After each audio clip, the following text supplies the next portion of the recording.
Hi, everyone. Welcome to today's conversation with Graeme Keith.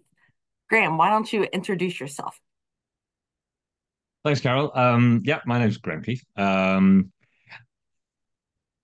risk guy. So I've been working with quantification in a sort of risk management strategy context for quite a long time now. Ran an enterprise risk management program in Maersk Oil, which we were moving over towards full quantification. We didn't make it all the way there because the company got sold, but that's another story. Um, Worked as an independent consultant for a few years, helping people with uncertainty modeling for sort of specific decisions, more decision support than necessarily risk management, but also helping companies use quantitative methods both in an enterprise risk management context and also in the context of managing individual risks. I've been working with Archer, integrated risk management, for the last couple of years, helping them to build quantification into their enterprise risk management product, and also helping clients along that journey to using quantitative methods in an ERM context.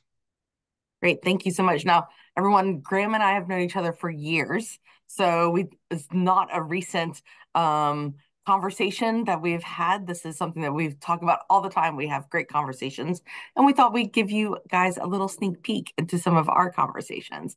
So today, Just some of them, today, not all of them. yeah, only some of them, guys. Yeah. So in some of my blog articles, and they spawn a lot of controversy, and there's already a lot of controversy online about quantitative versus qualitative risk management. Since you're an expert in the quantitative side, what's your view on that debate? Um, it's kind of an interesting. I think it's a bit of a non-debate, actually. The truth be told, I mean, well, it shouldn't be. I mean, it is a debate. It's absolutely clearly a debate. A lot of controversy, but I actually think that so there's two things going on. One is there's this idea that quantitative is something that you can do without qualitative, which is just crazy. And in that, I actually recently somebody was talking to me. I was talking to somebody about sort of qualitative, quantitative, and they said, "Oh, it's just like when you're doing sort of social studies research, and you do sort of quantitative questionnaires, and then you do quantitative studies, sorry, qualitative studies and quantitative studies." And I think, yeah, that's kind of what it is. The qualitative is really all about, it's about setting up the programs, about setting up the culture, it's about the whole sort of machinery that has to be in place, particularly when we're talking in the sort of enterprise context. It's all qualitative. No one has ever managed a risk with a loss curve. It's not, numbers don't get people to do stuff. Numbers don't get people to report stuff. There's a whole, enormous amount of machinery that has to be in place before you can even think about doing quantification of any kind. And that's true in an enterprise context as much as a sort of decision support context. In a decision support context, there's a huge amount of process there um, around really sort of trying to understand the problem, we're trying to understand the objectives, trying to understand the degrees of freedom you have in the way that you set the modeling up. And one of the things I think I learned from a modeling perspective, modeling is it's really storytelling. So that relationship between the model and the stories you're trying to tell is more fluid than I think people think. So first, the idea that you can do quantitative without qualitative is in my mind absolutely crazy. So that's one issue. I think the other issue is you. I think the two camps, the sort of quant camp and the qualitative camp, are actually solving different problems. I think a lot of what you read about online about quantitative methods, they're really looking at a risk, maybe a small handful of risk. It's quite focused. It's really, as I say, it's more about decision support around specific mitigations or interventions or things like that. They can be, when I say that they're local, they're not necessarily parochial. They're not necessarily just insignificant. They could be, really sort of substantial risks, like things like inflation, like how do you deal with inflation? How do you deal with interest rates? Market prices, something I spent a lot of time doing. But we're really only looking at a small handful of uncertainties together, bringing an immense amount of information to bear on that, really trying to, build that model as faithfully as possible, really understand what's going on, both in terms of what we're trying to achieve, but also in terms of the uncertainties that influence that, and also in terms of the decisions that affect those uncertainties and affect the outcomes. Um, and that's a very natural space for mathematical modeling. It's a very natural space for the workflows that surround modeling. very sort of interactive, agile processes, which are where a lot of the value is actually in the conversation as well as much as the model that comes out of it. So that's one thing. And that's definitely a form of risk management, essentially you're managing uncertainties that are affecting objectives. The other thing is this sort of enterprise piece. And this is more, to be honest, it's more of a governance exercise. So this is what I was doing when I was running the enterprise program at Maersk. This is about looking across a large organization, understanding what are the risks, identifying them, surfacing them. Let's have some line of sight to what all the risks are. There could be hundreds, there could be thousands of them across this large organization. Usually we're talking about operational risks here because market, financial risk, strategic risk, they tend to be the kind of thing that are dealt with locally. It's a small group of analysts. It's a small executive team that's doing it. The stuff that you do at scale across an organization, they tend to be operational risks. You're assigning ownership. You're asking people to sort of take on this risk in this place at this time. You're asking what are they doing to deal with this? How are they managing this risk? And you want that to be right out in the first line. You want that to be close to where the risk is being managed. You want them to be assessing the risk, and you want them to be owning that assessment. And really, as I say, yeah, it's a governance exercise. It's about sort of surfacing, identifying ownership, controls, building a control framework, and then managing that control framework, making sure that people are doing what they say they're doing. Now, that's a very different endeavor. That's a very different activity with a very different set of goals. The set of goals of that local risk monitoring is decision optimization around those uncertainties. This is much more about transparency across the organization, understanding where the risks are coming from, which are my most important risks, which are my most important controls. So it's a very different goal. And I think a lot of the debate, so in this enterprise risk management context, we have the heat map. And I'm no fan of heat maps. If you've been following me on LinkedIn, you'll know that I don't have a lot of love for heat maps. But actually, in that context, it's not so crazy. I mean, if you're doing local risk management, you're trying to manage a risk, and someone says, "Well, that's green and that's yellow," just like, yeah, that's not going to help you in that local context. But out here, when you're looking across the exercise, it's a pretty natural thing to do. You're just trying to say, "Look, I've got all these risks, I've got thousands of them. How often are they happening? How bad are they when they happen?" Trying to get a sense of that. Um, and I think a lot of that debate is because there's a sort of conflict. It's actually two endeavors. It's actually two things going on at the same time. Now, I'm not saying that the heat map shouldn't be fixed. We can maybe, of course, talk about that later. But I think a lot of that debate is really a lack of understanding of what each party is trying to achieve with the kind of risk management that it's doing. And it sounds like a lot of people are trying to merge the two types of risk management into one and say, well, everything is this, when in reality, there's two separate groups. And I can definitely see Absolutely. that because I had an article a couple years ago basically explaining like the difference between operational risk, enterprise risk, and strategic risk, and how to group like which kind of risk are you talking about? And Yeah. truly, Yeah. enterprise risk was those operational risks that affected more than one, it was very pervasive across an organization. That's Mm, what made mm, it an mm. enterprise risk, but it started Yeah. out as an operational risk. That makes Right. sense. Right. Right. Yeah. Yeah. I think, But yeah, yeah, we get into so much trouble with our nomenclature. I mean, we have all these names: enterprise, operational, strategic, things like this, and they kind of weave in and out of each other, and it's quite difficult. I think really the fundamental difference for me, where I think a lot of this conflict comes from, is the difference between what I think we kind of do ourselves a disservice in that sort of mathematical modeling community, which I've certainly been part of. Um, by calling it risk management because I mean it is risk management. They are uncertainties and we're trying to manage them, sure, but it's actually really more decision support. It's really much more sort of trying to unpack and understand relationships and then support the decisions that go into managing that in that sort of local space.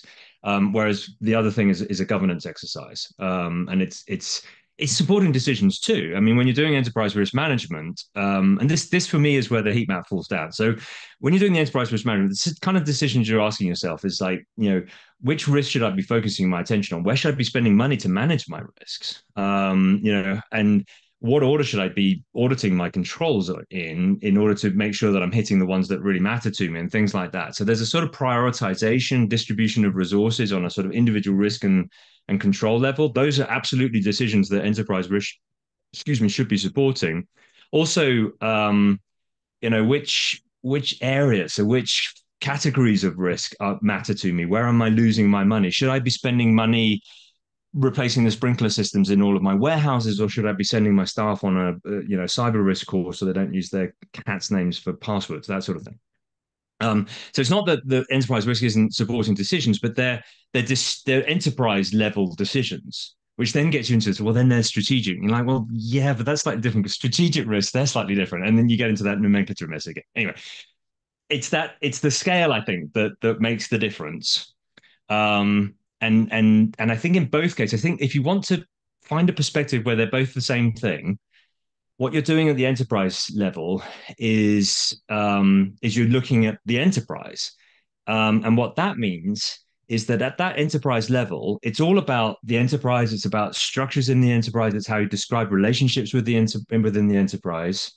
But the individual risks are very, very simple. You don't need to look in very much detail at each individual risk because you've thousands of them. And as long as you get the sort of the really essential components around each individual risk, the details aren't so important because they kind of get lost in the wash, or you can't see them from the height that you're looking at an enterprise from. Now, that's also a kind of model, but it's an enterprise scale model.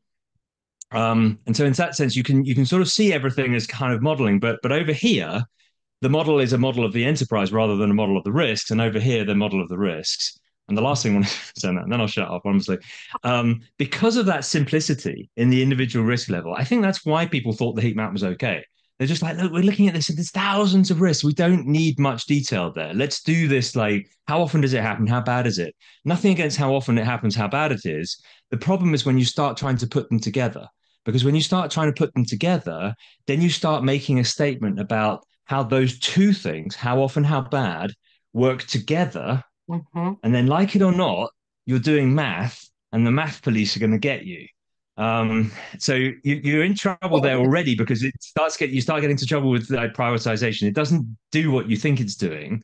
And then the real problem is that you can't add them up. You can't bring them together. And because you're doing this enterprise thing, you're looking at the enterprise level, you want to bring things together because otherwise you have this very fragmented landscape of lots and lots and lots and Mm-hmm. lots and lots of different colors. And you've somehow got to bring them together so you can say, all right, I've got all these HLSC risks, I've got all these compliant risks. What do they look like together so I can compare HSC to compliance? Or I've got all these risks in Europe, I've got all these risks in North America. How do I bring them together so I can make a comparison there?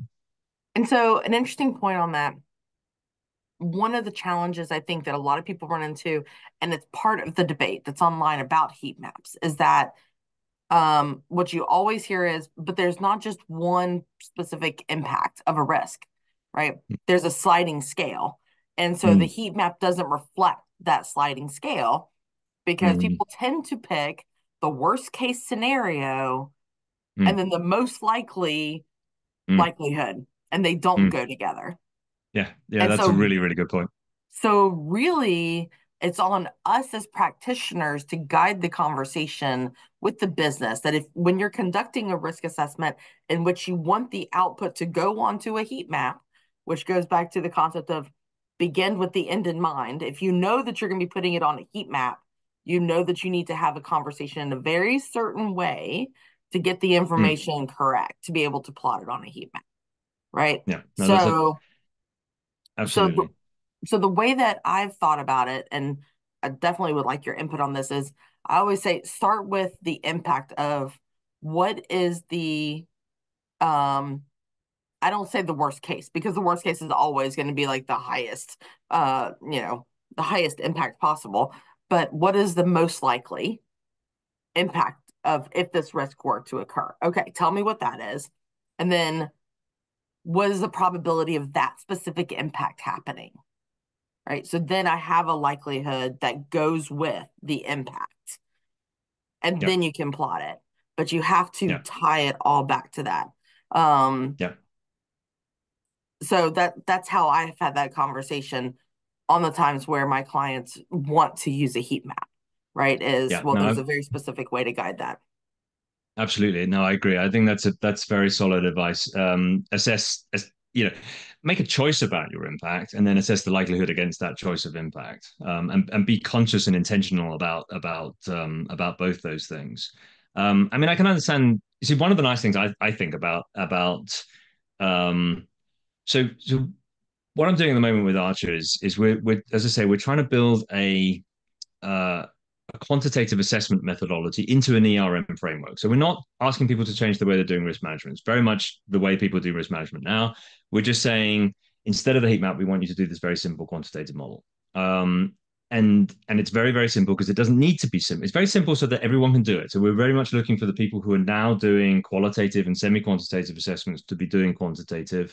So it's simple in that sense. It's simple in the sense that it doesn't require a lot of information, and also we can do enterprise scale calculations very quickly in real time. So it's simple for a lot of reasons, but it doesn't need to be more complicated than that, because what I was talking about earlier, when you start putting these risks together to get that enterprise-wide picture, all of the detail at individual risk level that disappears. Now, these aren't risk models. You can't use them to make decisions about um, individual risks. It's much more about sort of prioritization and about understanding control framework and things like that. But anyway, very simple model. And the very simple model is, how often does it happen? We say that it happens randomly. So just because you say, oh, it happens once a year, that doesn't mean that it happens exactly once a year. What that will tell you is that I think if you say once a year, what it turns out as is like a third of the time it doesn't happen at all, a third of the time it happens once, and a third of the time it happens more than once. And that's just the way the model pans out. And we're trying to sort of build it so that people can sort of understand what the significance of what those numbers mean. So it's how often does it happen? And then we ask for a range on the outcomes. Now, I did this in Mask Oil when we were introducing this quant program, and we had a workshop where we were doing this, and I was a bit worried about it, because you know how those workshops are. People are very kind of passionate about it, and a little bit to your point, people are either sort of, oh, is it the worst case, or is it the typical case? And you might have some guidance that says worst case, but worst case, I mean, that could be really, really bad, or it could be not so bad. And it's like, it must be a credible worst case. So let's do that. There's a lot of sort of interpretive space. And you've Mm-hmm. got people who are sitting there going, I want to flag this. I'm going to make it bad. And it's bad. And then it comes out red. And it's like, it's not my fault. I'm escalating this. And you got the other thing where people are going, get off my back, leave me alone. I'm fine. It's fine. So then they kind of interpret it in a way that gets green. And it becomes much more sort of how people are feeling about the risk, rather than, actually how bad the risk is.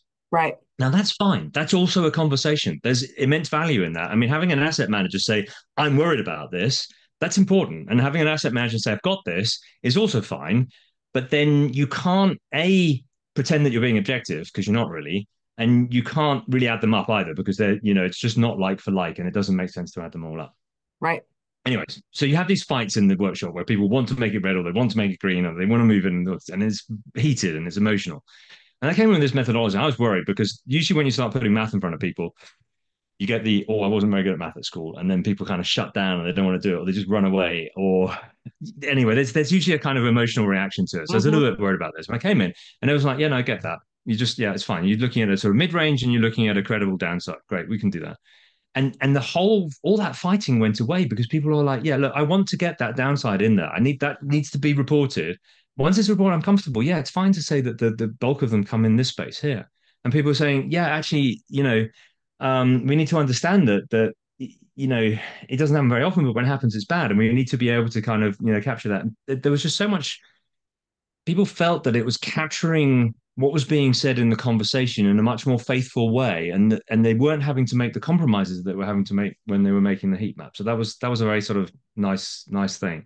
So I mean, long story short, actually probably a short story long. Sorry. Um, I totally agree with you. I mean, yes, assess the impact and then assess the likelihood to the impact you assess. We actually, before we went over to the quant system, we actually allowed people to have several assessments on the same risk. So, for example, a sort of road traffic accident, you could say, because that's a typical one. Like, you could have a fender bender and it costs like a couple of $100, and you're kind of fixing the paintwork. It goes all the way through to kind of multiple fatalities and collateral damage, right? That's a huge range. So what we were saying is like, well, split it up. Assess the likelihood of you killing somebody in a transportation accident, and then let's take the more often, the more usual, damage, range of damage. It could be right to Right. writing off the vehicle, but and let's take that one separately. So you can also split them out. That's also a possibility. But I would argue, of course, I would argue this, that the quant gets you round having to have those kind of conversations, and it just gets you straight into kind of saying, well, look, this is what the range of the loss is. No, that's a great point, because I will 100% agree with you that workshops can be very emotional, and very tension ridden, right? Very, very pervasive with attention based on the topic that's being discussed and everything. And you're right, the numbers. just kind of alleviate all of that because the numbers are the numbers.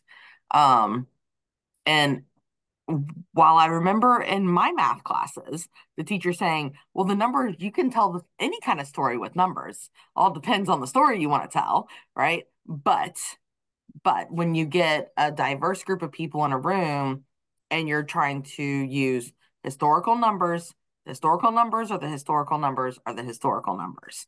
All right. So just give me those. Okay. Let's talk it through. It does alleviate a lot of that tension and gets everybody up on Totally. the same page. I agree. Yeah.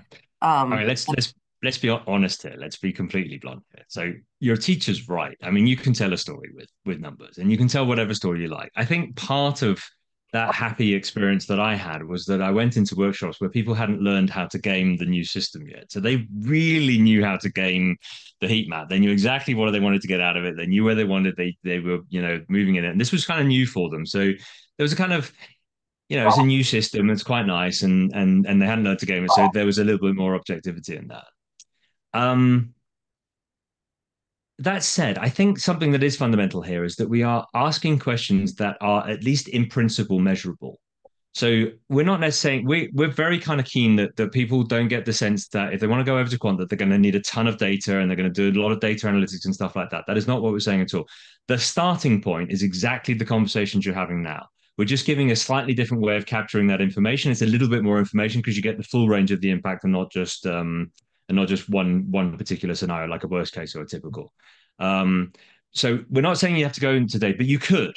And I think that the fact that they are well-defined, measurable quantities changes the nature of the conversation because people have in their heads, I can't game this because someone could go out and measure it, or someone could if somebody disagreed with it, they could actually Google how often this has happened in the industry the last 5 years and say, no, that number's completely out of whack, or that number's fine. So I think it kind of keeps people honest, and at the same time, it changes the nature of the discussion because it becomes less about what is the story I want to tell and more about, well, how bad is actually this risk? So I think there's a lot of kind of healthy things just in the way that the conversation is presented.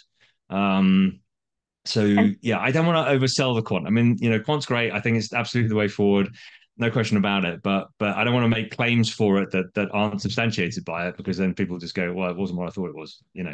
but So but you do bring up a really regardless, good point, Graham, and that is that there's a lot of organizations that feel like the conversations they're having are not worthwhile conversations. And it's because the mm, people have figured out how to game the system, right? How to get the results that they want to have on there, even without telling them this is the result that I'm looking for. Um, you know, if you don't have something to kind of test and bounce the assessment against, you are taking that person's word for it. And while there does yeah, have to be a level of trust between yeah, risk and the yeah, business, I mean, there should be a yeah, collaboration partnership going on. You definitely. you do need to know there are ulterior motives all over the place. And a lot of them are not transparent. No, So you're absolutely right. Yeah, no, that's a really good point. I so there is that gaming that we're talking about, and you're right, and I think people do get tired because they understand that a lot of what's coming up through that sort of bottom up reporting system, or even the top down, even if you're imposing that structure, it is more. It's more about a subjective conversation. I wouldn't underestimate the value of that. I do think it's important. I do think it's oh, important to give that conduit. It's for a lot of people, it's the only real communication channel they have to senior management. So it's a way of sort of saying, "Hey guys, I need some help," or mhm. "I've got this." And again, as you say, to your point, if there's trust, that's an okay thing to do. I think even if there is trust, you still have this problem, which is the difference between different kinds of risk category, right? So you've got people going, this is really bad because it's the worst of what they deal with. And it's what keeps them up at night. Of course it is, because it's the worst of what they deal with. And then you've got people in the next room, and really bad for them is something that's actually really bad, something that can really, really hurt you. So you often get, so I mean, a nice example I had of this with, in the past was, um, it's a cyber risk in a situation where there was no privacy data. So there wasn't the big kind of privacy breach kind of scenario where a lot of records are becoming publicly available and things like that. There wasn't the whole sort of GDPR breach or anything like that. It was just collateral fallout from cyber attack. What happens now? This was an oil company, and they had backup systems. So the worst case for them was they just shut everything down, went over to the backup systems, continued to produce, continued to make money, everything's fine. Um, and yeah, you might have to sell all the computer equipment or bin it and then and reboot it or replace it. But relative to the sort of disaster scenarios of a breach for a sort of a health insurance company or something like that, it was really quite negligible. So, but they're in an industry where worst case is really bad. And we've seen this. I mean, we've seen cyber attacks that have been really, really, really horrible. And actually, the parent company was a shipping company, and for them it was an absolute disaster, an honest to God disaster. But for the oil company, it really wasn't that bad. So they're sitting there and they're saying, "No, worst case, this is awful. This is as red as it gets." Um, and then you've got next door, you've got HSE, and they're talking about well blowouts. They're talking about Macondo type incidents. Now that is real, and that is absolutely real for an oil company. So they're both coming up as red. But actually, when you start having the conversation about, okay, well, how is this costing you money? What are the pathways to these losses? And you start sort of it's not because we were doing any sort of economic analysis or any detailed analysis, we're just trying to get order of magnitude figures for that kind of typical and that downside case. Um, when you started having those conversations, you you could see, it just sort of unpacked it. And then suddenly you get it becomes the comparison between the two categories becomes much more real. No, I definitely see that. Thank you very much for that explanation. So we talked about heat maps earlier. Hmm. Do you have an alternative to a heat map? Yeah, so I kind of sort of touched a little bit on that earlier. So uh, yeah, it's essentially this very simple model where you're asked how often is the risk occurring, and this is on a sort of average sense. So the model says risks occur randomly. They don't remember when they last occurred, so they can happen at any time. Which is obviously an approximation, but it's a pretty good one. But you also recognize that some risks happen like once every 10 years, and other risks Mm-hmm. happen 10 times a year. So you have a number that describes on average over a large number of similar years how often do you expect this to happen? Is it 10 times a year or is it once every 10 years? That sort of thing. So that's one number. And then you're looking at the losses, economic losses. We ask people to sort of try and cash this out and get a sense of it. Again, not looking for sort of detailed economic analysis. We're just looking for sort of rough order of magnitude. Are we sorting, we're talking thousands or, 3,000, 5,000, something like that sort of range, or is it millions or something like that typically? And then we're looking at that sort of credible downside case just to get a sense of where they are. And that's it. Now, we also have provision for doing other things like safety consequences, environmental consequences, and you can also assess controls. But the basic model, the thing that replaces the heat map is just those three questions. How often does it happen on average over a large period of a long scale of time? What is the kind of typical outcome? It's actually mathematically, it's the median. So it's the one where half of your outcomes are smaller and half of your outcomes are bigger. That's the number that people tend to give you when you ask for sort of mid-range values for various reasons. But again, it's just to try and get an order of magnitude sense of where that is, and then this downside. And then you can do a lot. There's an immense amount you can do with that information. It's actually really surprising how much you can do with it. So what we're trying to do is really try and make the questions very simple and as close to what people are asking now as possible. But actually, just because the way we've set the model up, you can do a lot with it. So you can calculate annual losses. So how much is this risk cost? On the basis of that, how much would this risk be costing you on a sort of year on year basis on average? You can look at downside cases. So you can say, all right, I've got 10 years and I've got losses in each of the 10 years. I take the worst year. How bad is that? What does that look like? So you're not only sort of looking at what it costs you on a sort of year on year average basis, but you're also saying, this is what I'm trying to protect myself against. This is like my 10-year storm, or you can also ask a 100-year storm, something like that. Right. You can plot them in a kind of heat map way. So you can plot the rate against the average outcome, the average loss per occurrence, and that's very nice because then the colors actually absolutely correspond to annual loss. There's a lot of there's huge, and you can add these things up as well. So the aggregation piece works a lot better as well. So you can start looking at how all of the risks in all of your health and safety risks compare with all of your compliance risks, or you can look at how all of your risks in Europe compare with all of your risks in the States, and this sort of thing, both in terms of like average losses, but also in terms of bad years, that sort of downside view. Okay. So it's a little lift, I would argue. And as I say, when we did this and we piloted it, the conversations were actually in many respects a lot easier than they had been with the heat map conversations. Um, but there's a huge, I think already just using the same workflows, but just changing the assessment methodology. That's a big lift in itself, but then of course it does open the door if you want to use data later on, or if you want to start doing, you know, more sophisticated things, then there is always that possibility. But I think there's value enough in it just moving away from the heat map into this very simple quantitative methodology. So I'm a visual person. I don't know about other people. I'm very much a visual person. Do you have examples of how the outputs of those conversations can be shown to leadership that we might be able to provide to people? Sanitized, of Absolutely. course. No, absolutely, absolutely. We can do that. I mean, You can send yeah, them to me totally. later, and I can just I'll send drop them to them. you later. We'll put those out. Yeah. The I mean the obvious ones. So we have a sort of quantitative version of the heat map. This is what I was just talking about, where you plot this rate against this average. That's very nice. And I have a nice example where the heat map, I posted this on LinkedIn a couple of weeks ago. You have the heat map, you have sort of one risk which is yellow and another one which is red, and there's actually a square in between them. And you ask the simple question, which of these risks is costing you the most, or losing you the most? And you think, oh, it must be the yellow one. But actually, it turns out that the yellow one is costing you 10 times as much as the red one. And it's because you're assessing the worst. It's partly because you're assessing the worst case, and it's partly because there's a lot of the intervals are quite wide. So the yellow risk is at the high end of the interval for likelihood, and the red risk is at the low end of the interval for likelihood. Mhm. So those two things together means that these things are completely turned around. Then when you look at it on the quantitative heat map, you can see they're completely turned around, and you can see the difference there. So that's one thing. Um, and that's very nice when you're looking at collections of risk because you can see like high rate, low impact risks that don't really show up on a heat map, but they become out very clearly on the quantitative equivalent. Also, the low rate, high impact, they come out very clearly.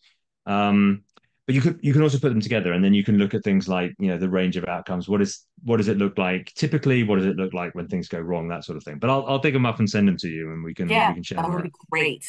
And Yeah. because I know too, for people watching, that okay, so they have this conversation. How are they supposed to report out the results of those Mm, mm, conversations? And mm, so mm. I'm always going back to the visual examples. That's what resonates with people. So that would be Yeah, fantastic. yeah, yeah, yeah. So so you got your PhD in math I from did. Cambridge, right?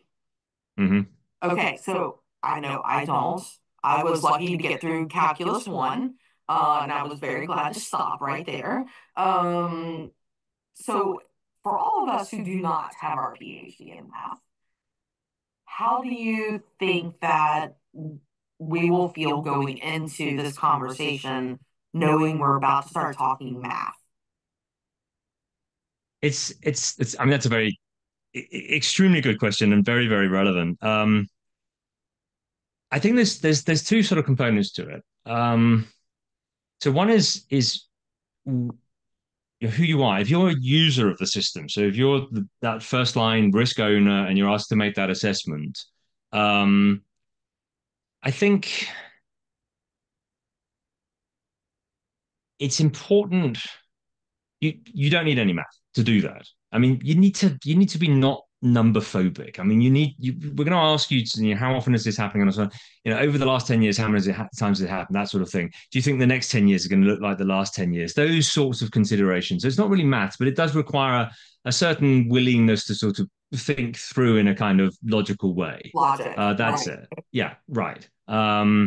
And then the range, you have to sort of accept that there's this big range, and that some of the a lot of the losses will be in this sort of range, and then there's the tail, and how bad is the tail, and sort of have a sense of that. So it does require that is a sort of minimum installation, but that's it. Okay. um at a kind of head of ERM kind of position. You're sort of champion, the guy who's or the gal who's sort of taking this data and kind of consolidating it and presenting it up to the board.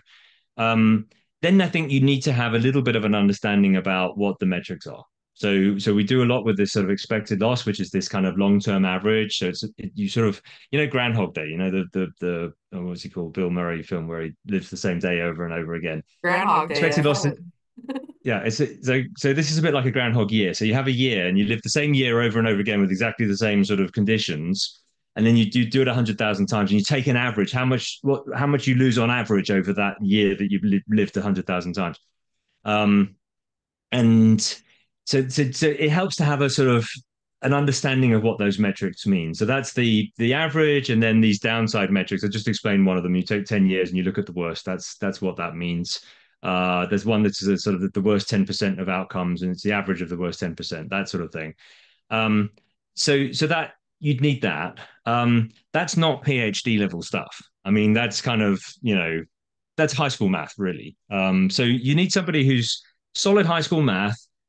It's not so much the math level, it's really just the willingness to kind of, get hold of it and try and understand it. So you need a champion or two that's willing to kind of get hold of the math. The end users don't need it. They just need to be a little bit open-minded. Um, and then that's kind of it from a user perspective. There's quite a lot of math behind the scene, really in the way that we calculate these downside things. So the averages are really easy to calculate, but this whole downside thing and like how bad can it get and how do lots of risks working together kind of conspire and how bad that can get. It's not as bad as you think it is, because you look at a bunch of risks and you think, oh, well, if these all come out in their worst case, then it's going to be really, really horrible. But the thing is, the probability of them all being their worst case is very small. So you have to be able to manage that some of them come out high and some of them low, and then what does that look like on the downside? So that's where the math is tricky. But I've done all that math. No one else needs to do that math.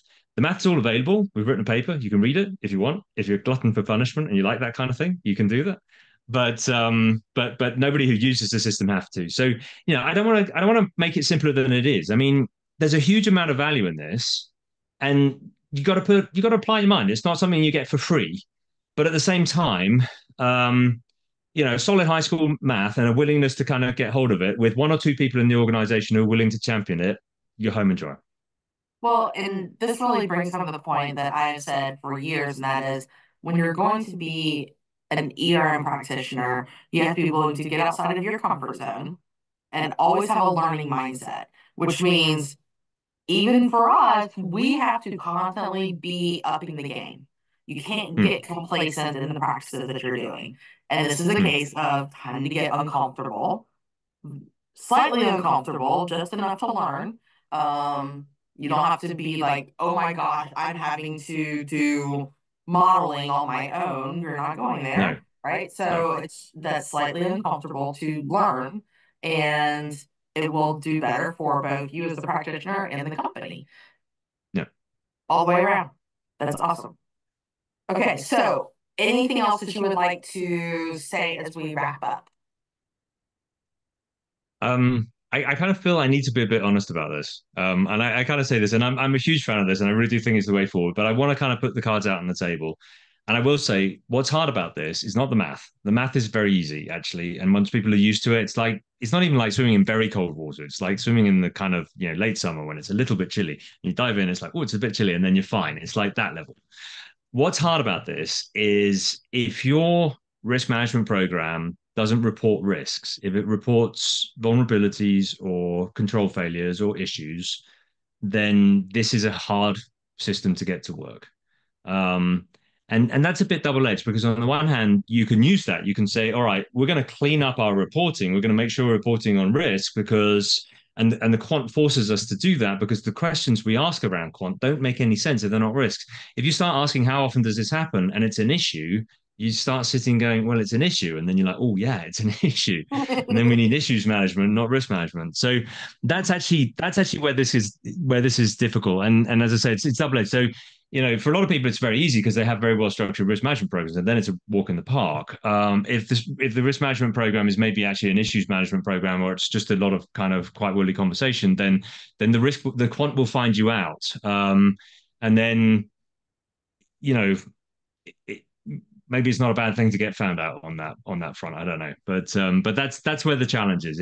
It's actually what's hard about quant ERM is the ERM. It's not the quant.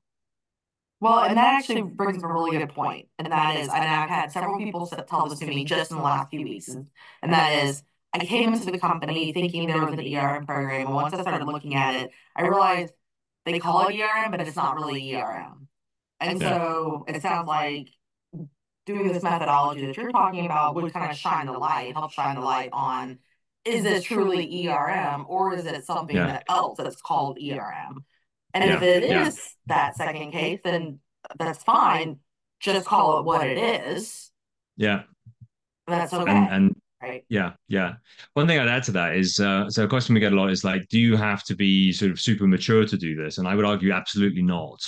Um, in many respects, I think starting quant, sort of born quant programs, you have that advantage because I think the qualitative and semi-quantitative assessment they let you get away with a lot more. So if you actually build your program from the ground up using quant assessment, you don't have to kind of get everyone trained on qualitative and then get everyone trained on quantitative. But the other thing is, I actually think the quantitative assessment is actually kind of easier if you start doing that from the beginning, but also it makes sure that the program very naturally becomes nicely structured, and that's a very nice thing to have. That's a great point. So, for those who are starting your ERM program, take this into consideration as your starting point and not, we'll get there in a year or two.